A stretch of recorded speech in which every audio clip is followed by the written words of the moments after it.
محمد کاشف سردار GM11 news Pakistan. وزیر اعظم محمد شہباز شریف کا زرعی شعبے کی ترقی کے لیے انقلابی قدم۔ 1000 زرعی گریجویٹ کے لیے نامور چائنیز یونیورسٹیز میں جدید زرعی شعبوں میں مفت ٹریننگ کا موقع۔ پہلے مرحلے میں 300 منتخب گریجویٹ پر مشتمل بیچ رواں ماہ چین روانہ کیا جائے گا اور مزید 700 گریجویٹس کو دوسرے مراحل میں چین بھجوایا جائے گا۔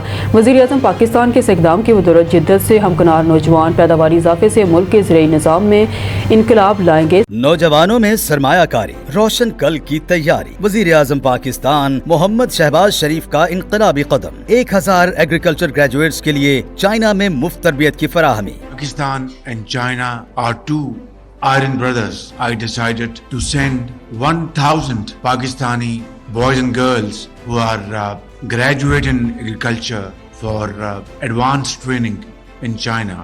یہ پروگرام ایک انقلابی پروگرام ہے۔ 100% میرٹ کی بنیاد پر سلیکٹ کیا گیا ہے۔ 9 ترجیحی شعبوں میں جدید ترین زرعی مہارتوں پر مشتمل 3 تا 6 ماہ دورانیہ کا ٹریننگ پروگرام۔ پہلے مرحلے میں 1200 سے زائد گریجویٹس کی اپلیکیشنز موصول، 300 گریجویٹس کی شفاف سلیکشن، منتخب 300 گریجویٹس پر مشتمل پہلے بیچ کی رواں ماہ چائنا روانگی۔ وزیر اعظم پاکستان کے اس اقدام کی بدولت جدت سے ہمکنار نوجوان پیداواری اضافے سے زراعت اور لائف سٹاک کے شعبوں میں لائیں گے انقلاب۔ خوشحال ہوگا پاکستان۔ حکومت پاکستان